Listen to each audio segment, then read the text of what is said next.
Hello and welcome back to Batch Reviews. Now today on the channel I've got an exclusive for you because I'm the first journalist in the UK to have a go in this. It's the SsangYong Korando E-Motion, or in other words, SsangYong's first ever pure electric SUV.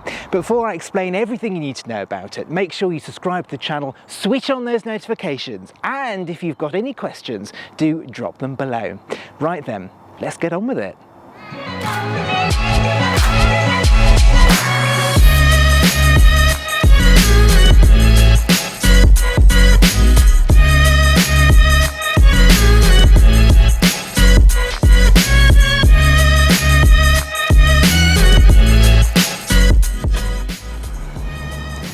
So the SsangYong Korando E-Motion, SsangYong's first full electric car. And we've been waiting quite some time for it actually. SsangYong first spoke about an electric version of the Korando when this generation of the Korando was revealed at the Geneva Motor Show in 2019. And it's finally here. And it does look quite a bit different from the standard petrol and diesel Korandos. Let's just talk around the exterior design then. So in difference to the petrols and diesels, you get a completely flared in front end, no grille, this nice sort of pattern where the grille would usually be if it were a petrol or a diesel car, nicely smoothed off. There's some blue elements in the headlights. These headlights are completely new for this car. We'll talk a little bit more about that blue theme because it's repeated elsewhere on the car.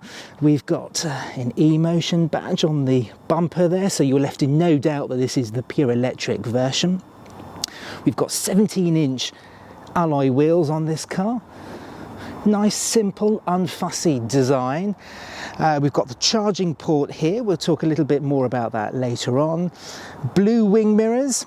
That's just the start of the blue theme with this car. And then moving around to the back, we've got new rear light clusters which are different from the petrol and diesel Korandos. A new piece of trim along here where Korando is proudly emblazoned on it. You don't get that on the petrol and the diesel versions, and I think it looks really quite smart actually. And then the blue theme continues down here, a different lower bumper treatment designed to make this car just a little bit more aerodynamic, less drag, because of course drag is the enemy of any electric car. And that is the sum of the changes to the all-electric Korando. And I have to say, I think the Korando is a really good looking small SUV normally, and this pure electric version with its smoothed off panels just looks even better.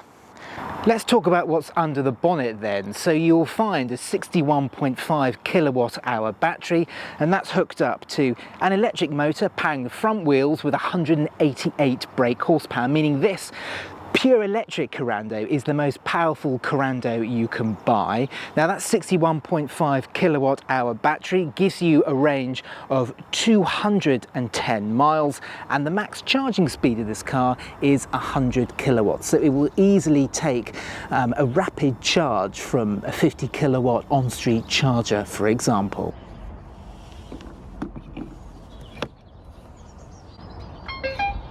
Charging started. The Korando E-Motion may have a slightly smaller range compared to other small SUVs with a similarly sized battery, but what you've got to remember with the SsangYong is it's a much larger car. It is considerably longer and taller than a Kona Electric and an MG ZS EV. In fact, it's more akin to a Nissan Qashqai in terms of proportions, and you can really see that when you look in the boot, for example, because this electric Korando still has the Korando petrol and diesels sized boot, so over 500 litres of space on offer. And one thing I really do like about the Korando are the little thoughtful touches, such as the movable boot floor. Now this is available on the mid-spec Ventura and above, and if you lift up the first little section you can hide the parcel shelf. You can even put it in that position if you want to divide your boot up as well. Let's just drop that one down. If you lift up the second one, there's a space there for your charging cables and a lovely branded SsangYong bag, and it means that you can hide away those unsightly things like the parcel shelf and the charging cables and still have what is, let's face it, a very decent sized boot. Of course, you can fold down the rear seats, and when that parcel shelf is in its highest position, you get a completely flat loading area as well. Little tie down hooks in here as well. We've got some little hooks here to hold your shopping in as well. And then on this side, we've got a little 12-volt socket and another lash down point as well. There are some more practical touches in the back. There's easily reachable ISOFIX points in both outer seats. We've got a 12-volt socket in the centre there to keep devices fully charged up, and I love it when car manufacturers do this. There is a handy little clip on the side here, which means that you can put the seat belt there. You can tuck the seat belt away, so when you fold down the rear seats, they don't get in the way of the seat belts. Really like that. Now, the Korando e-motion has a real advantage in terms of the ZS EV and the Kona Electric, and that is it's a much larger SUV, so you get the same amount of space that you do in the petrol and diesel Korandos, and that is pretty much best in class. So there is more than enough space for two 6-foot passengers, space in the middle there for a smaller passenger, but it's the knee room on offer which really does excel. I mean, there is tons of space back here to really stretch out. Right then, let's hop in the front. Inside the e-motion, and it looks a little bit different compared to the petrol and diesel versions of the Korando. Namely, the blue theme on the outside is continued on the inside. So you get a blue upper dashboard, which I happen to quite like actually. There's a little bit of blue trim for the air vents, and which continues across to the outer edges of the dashboard and onto the doors. You also get this center panel, which has a graduating effect actually. It's piano black, and then it moves down to this blue pattern, which I think looks quite smart. Talking about smart, the seats, now this is a mid-spec Ventura trim, so you get this quite nice snazzy upholstery with blue stitching, and then over on the steering wheel you also get blue stitching again, and you get these blue sections to the multifunction features as well. Now this pure electric Korando, you get a completely different digital cockpit, and it does look really smart actually. It's got a bit of a 3D effect to it, and all of your information is clearly at hand, speed and of course the range. Let's talk about the range actually, because you may be able to see down here I've got 99% battery and I've got 200 miles of range. So despite it being a very chilly 3 degrees today, and you can tell by the icicle, the little snowflake there, we're still getting the claimed sort of 200 odd miles, so that is pretty impressive. A couple of other things to mention are the paddles behind the steering wheel.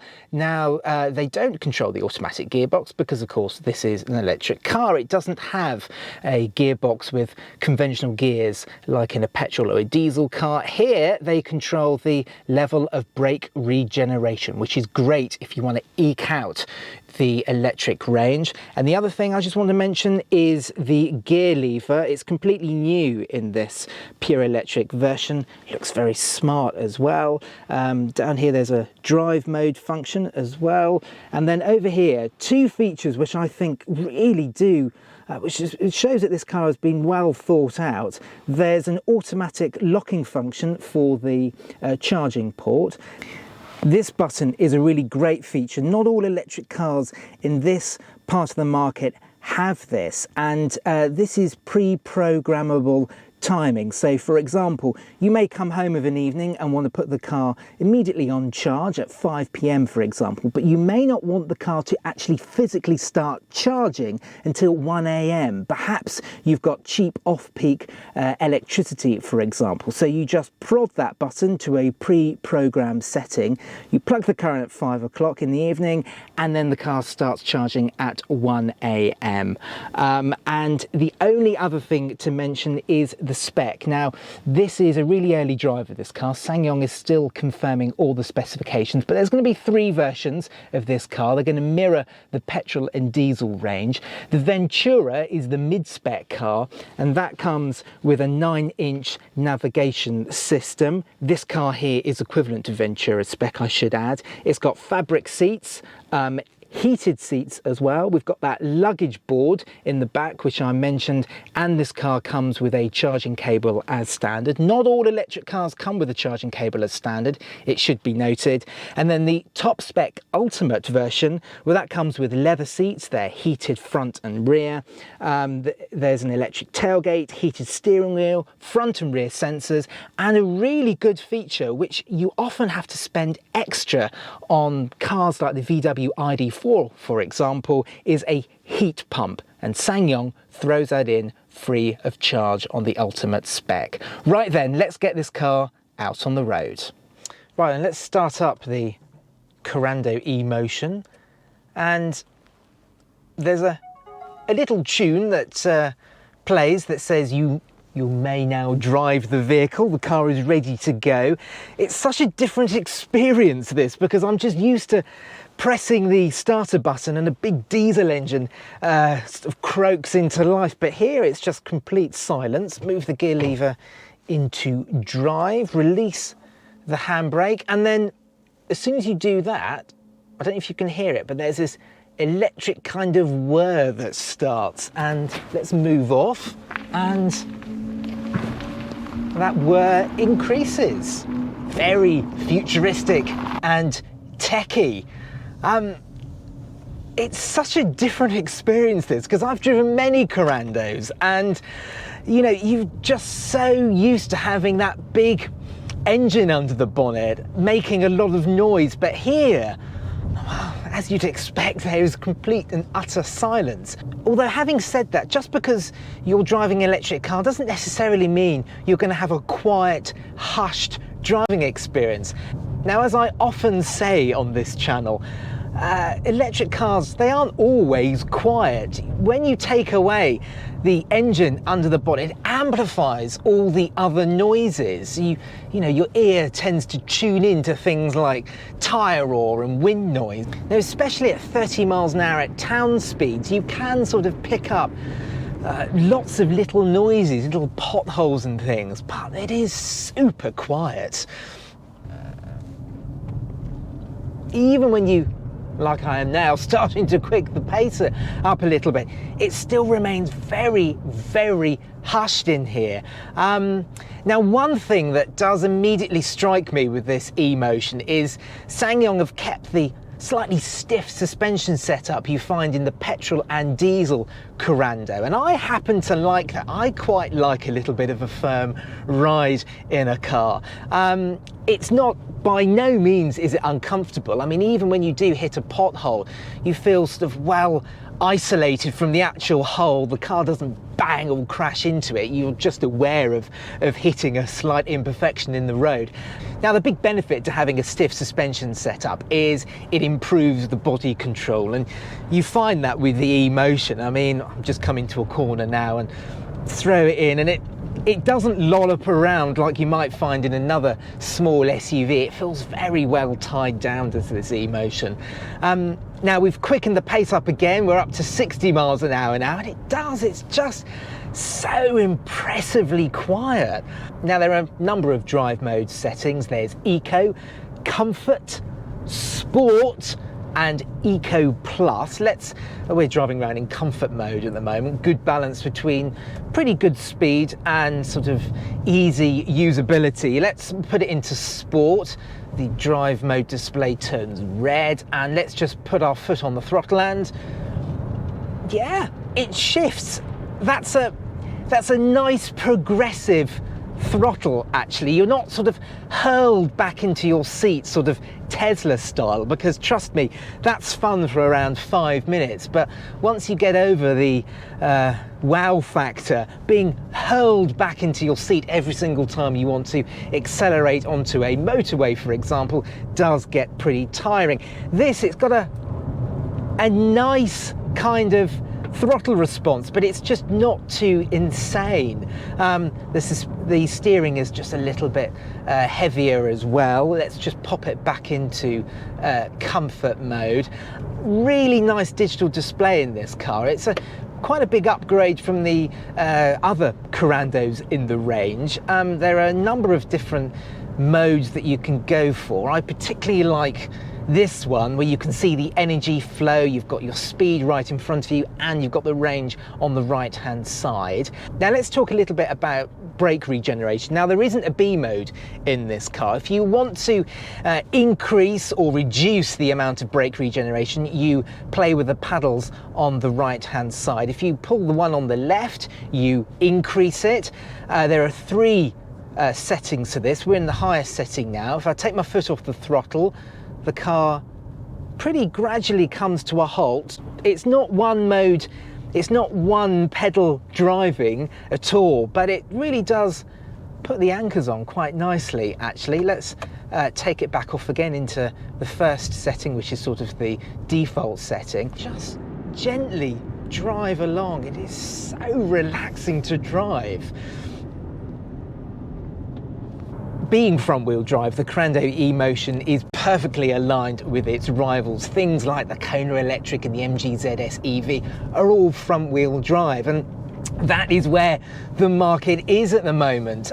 And when you bear in mind the average daily commute is 30 miles, a car with 200-mile range is going to be more than adequate for most people.